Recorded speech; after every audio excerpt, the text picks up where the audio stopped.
देखेंगे और कोशिश करेंगे कि जनपद पंचायत का ये जो टॉपिक है वो आज की क्लास में ही समाप्त हो जाए ऐसे करके। तो देखिए जनपद पंचायत के बारे में विशेष उपबंध है। तो यहाँ देखिए कि अगर छत्तीसगढ़ के संदर्भ में हम देखेंगे तो कुल जो जनपद पंचायत है वो 146 जनपद पंचायत है। अब पदाधिकारी की जब बात करते हैं तो जनपद पंचायत में क्या है कि जनपद के सदस्य जो हैं वो प्रत्यक्ष निर्वाचन से चुन के आते हैं। इनमें से एक अध्यक्ष चुना जाता है और एक उपाध्यक्ष चुना जाता है। तो पदाधिकारी जो होंगे वो कैसे बोल सकते हैं हम कि जनपद सदस्य, सदस्य, उपाध्यक्ष और अध्यक्ष, ये पदाधिकारी होते हैं जनपद पंचायत के। प्रशासनिक प्रमुख पहले देख चुके हैं कि मुख्य कार्यपालन अधिकारी सीईओ जो होता है जनपद पंचायत, वो प्रशासनिक प्रमुख होता है। निर्वाचन जो होता है इनका कैसे होता है कि राज्यपाल अधिसूचना जारी करता है, इसके पश्चात जो राज्य निर्वाचन आयोग है वो इनका निर्वाचन करवाता है। तो चुनाव जो है वो राज्य निर्वाचन आयोग द्वारा करवाया जाता है। निर्वाचन क्षेत्र में देखें तो जनपद पंचायत जो है वो वार्ड में बटा होता है। वार्ड की जो न्यूनतम संख्या है वो होती है 10 और अधिकतम जो होती है 35। तो न्यूनतम जनपद पंचायत में न्यूनतम सदस्यों की संख्या कितनी हो सकती है? ठीक है, तो 10। मतलब सदस्य तो कम हो सकते हैं, वार्ड के हिसाब से बात करें तो न्यूनतम जो वार्ड है वो 10 होने चाहिए और अधिकतम जो है वो 25। तो इसी को अगर हम सदस्य संख्या के रूप में देखें तो न्यूनतम सदस्य संख्या 10 होनी चाहिए और अधिकतम कितनी हो सकती है? 25। अब देखें गठन जो होता है तो क्या है, न्यूनतम 5,000 की जनसंख्या के क्षेत्र पे जनपद पंचायत का जो है वो गठन किया जाता है ऐसे करके। तो मैं आशा करता हूं ये चीजें आपको समझ में आ गई होंगी। उसके बाद हम देखते हैं कि जनपद पंचायत के जो पदाधिकारी हैं उनके उनसे संबंधित जो प्रमुख प्रावधान है उनको देखने का प्रयास करते हैं। तो देखिए जो सदस्य होता है वो क्या होता है? वार्ड क्षेत्र का प्रतिनिधि होता है। निर्वाचन क्षेत्र जो है वार्ड, उसका प्रतिनिधि कौन होता है? जनपद पंचायत का सदस्य। जो अध्यक्ष होता है वो क्या होता है? जनपद पंचायत का प्रतिनिधि होता है। और उपाध्यक्ष जो होता है उसको आप बोल सकते हैं कि जनपद पंचायत का ही प्रतिनिधि होता है वो भी। अब देखें जो निर्वाचन है तो सदस्य का निर्वाचन कैसे होगा? प्रत्यक्ष पद्धति से होता है। अध्यक्ष का अप्रत्यक्ष होता है, तो जो सदस्य होते हैं वो उनमें से चुना जाता है। वैसे ही क्या होता है उपाध्यक्ष, तो इसका भी अप्रत्यक्ष रीति से निर्वाचन होता है। न्यूनतम आयु जो है वो सदस्य, अध्यक्ष और उपाध्यक्ष के लिए 21 वर्ष तीनों में तय है। जमानत राशि देखें तो यहां पे देखिए कि चूंकि प्रत्यक्ष चुनाव केवल किसका? सदस्य को होता है, इसीलिए जमानत राशि जो है जनरल के लिए वो 500 रुपए है और इसके लिए 250 रुपए है। तो आधी है लगभग, ठीक है, आरक्षित वर्ग के लिए। तो 500 रुपए सामान्य के लिए और 250 रुपए रिजर्व के लिए।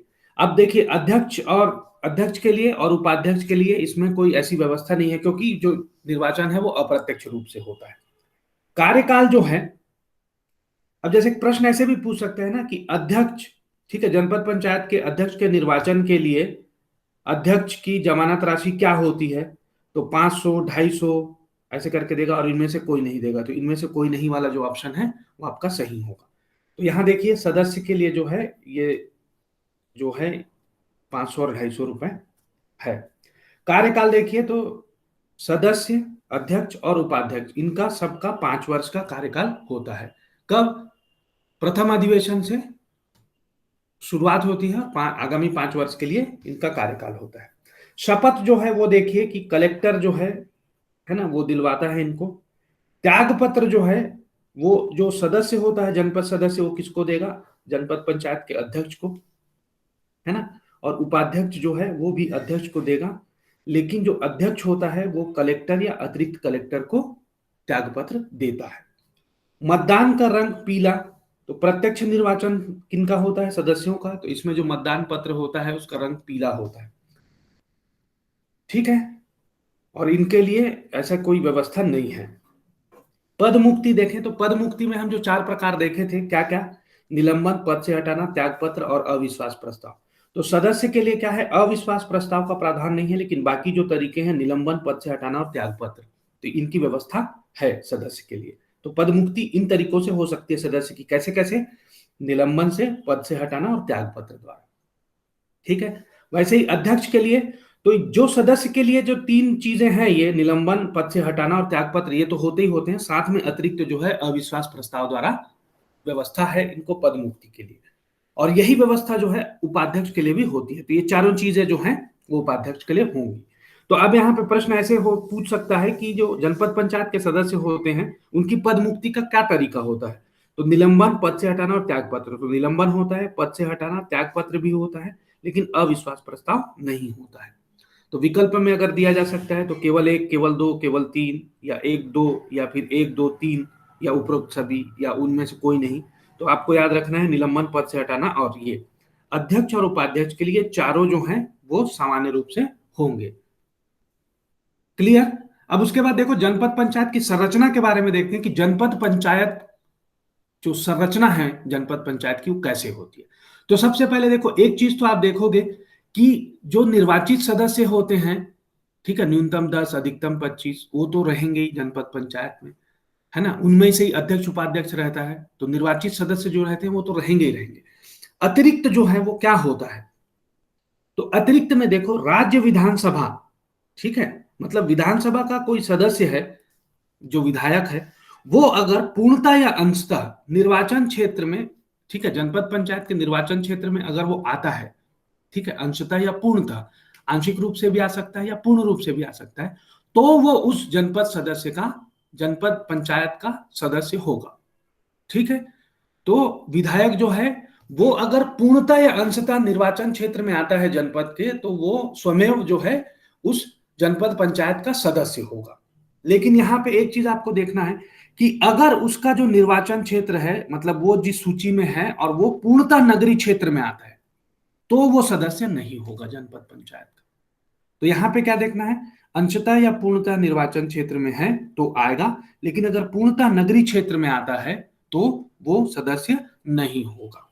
तो निर्वाचित सदस्य ये पूरे के पूरे, और उसके बाद विधायक जो है वो आएगा। उसके बाद देखिए ग्राम पंचायत के जो सरपंच होते हैं, तो उस जनपद पंचायत में जितने भी ग्राम पंचायत सम्मिलित होते हैं उनके सरपंच जो होते हैं वो भी सदस्य होते हैं जनपद पंचायत के। और कैसे होते हैं, 1/5, सबके सब नहीं होंगे, 1/5 या 20%, ठीक है। तो 20% जो सरपंच हैं वो क्या होंगे, प्रतिवर्ष 1 वर्ष के लिए उनको सदस्यता दी जाएगी, कहां की, जनपद पंचायत की।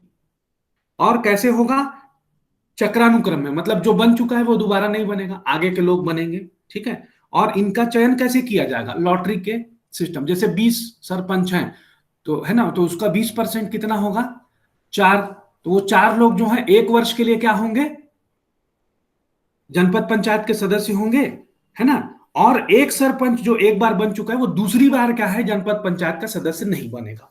तो ये चक्रानुक्रम है। और वो 20% लोग सरपंच कैसे निकाले जाएंगे, वो कैसे निकाले जाएंगे, लॉटरी के माध्यम से निकाले जाएंगे।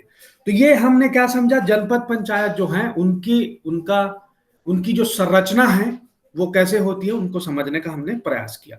तो विशेष चीजें क्या याद रखनी है आपको, कि अगर आप संरचना देखें तो सबसे पहले क्या, जैसे ए, बी और सी टाइप के अगर सदस्य होंगे जनपद में, तो ए टाइप जो है वो क्या है, सभी के सभी निर्वाचित सदस्य होंगे। बी टाइप वाले क्या है, जो विधायक होंगे, वो कैसे होंगे, पूर्णतः या अंशतः निर्वाचन क्षेत्र जनपद पंचायत में जिनका आता है वो होंगे। और जो पूर्णतः नगरीय क्षेत्र में है वो विधायक नहीं होंगे। और सी टाइप के जो सदस्य हैं वो क्या होंगे, कि उस जनपद पंचायत में जो पंचायत है उसके जो सरपंच हैं उनका 20%, उनकी संख्या का 20% जो सरपंच है वो जनपद पंचायत में सदस्य होंगे। विशेष रूप में हमको क्या ध्यान रखना है कि कोई भी सरपंच दूसरी अवधि के लिए पात्र नहीं होगा चक्रानुक्रम में, है ना। एक बार जो बन चुका है वो दूसरे साल अब वो नहीं बनेगा, ठीक है।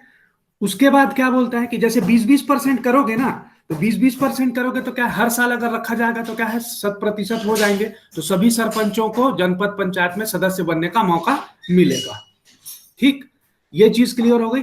दूसरी चीज आपको बहुत अच्छे से ध्यान रखनी है, वो क्या है कि विधायक के बारे में जो उपबंध दिया गया है वो ये है कि जिनका निर्वाचन क्षेत्र पूर्णतः नगरीय क्षेत्र में आता है वो जनपद पंचायत का सदस्य नहीं होगा, तो वो विधायक जनपद पंचायत का सदस्य नहीं होगा।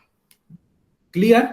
अब इसके बाद देखो कि जो समितियां होती है, जैसे हमने ग्राम पंचायत में समितियां पढ़ी थी ना, 3 प्रकार की, जो अभी वर्तमान में है 5 प्रकार की होनी चाहिए, तो उसमें से 3 प्रकार की थी।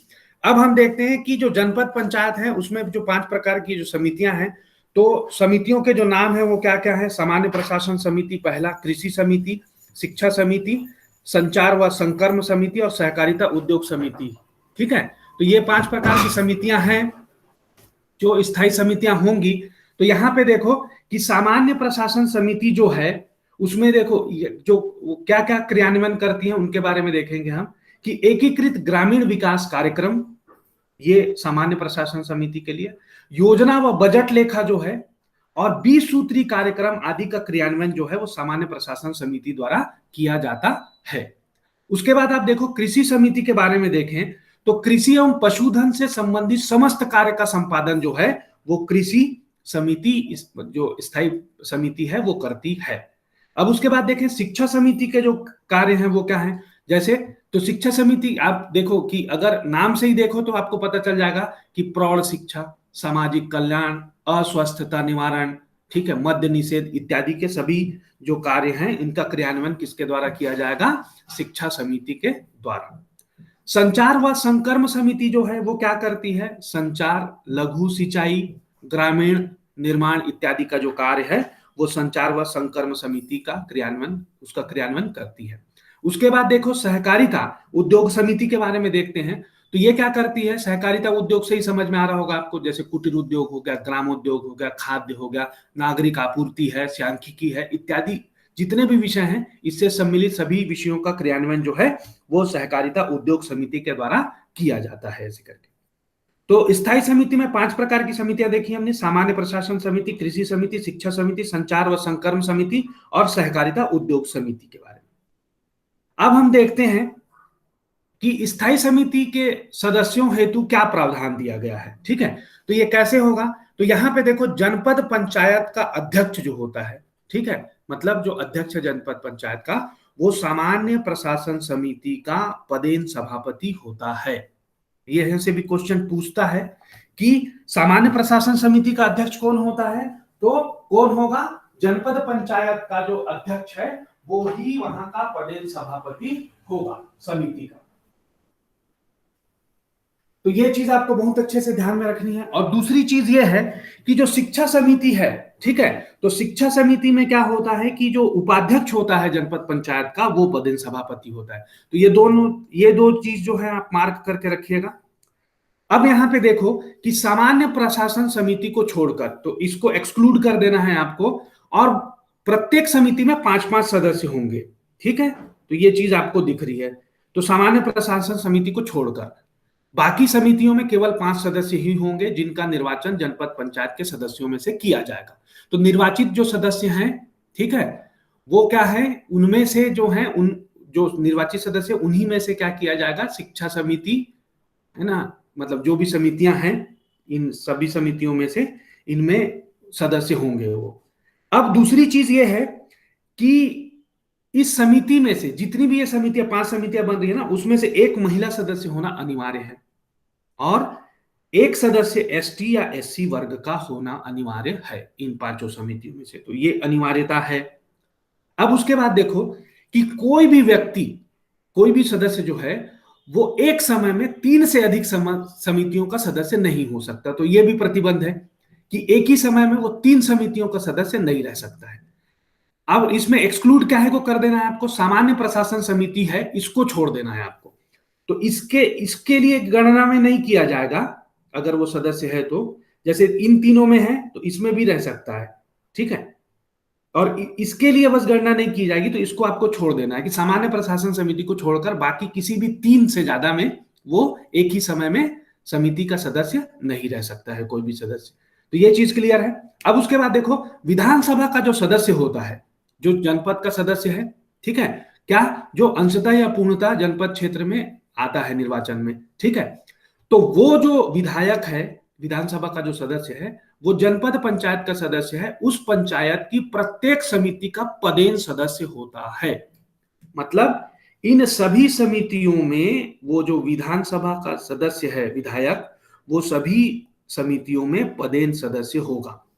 तो पदेन सभापति सामान्य प्रशासन समिति का अध्यक्ष, पदेन सभापति उपाध्यक्ष किसका, शिक्षा समिति का, और पदेन सदस्य कौन होगा, ये विधायक होगा, विधानसभा का जो सदस्य है वो। तो आशा करता हूं ये चीज भी आपको क्लियर हो गई होगी। तो इस प्रकार हमने जो जनपद पंचायत के संदर्भ में जो विशेष प्रावधान थे उन सभी को देखा। तो अगर आपको कोई डाउट होगा तो आप पूछ सकते हैं।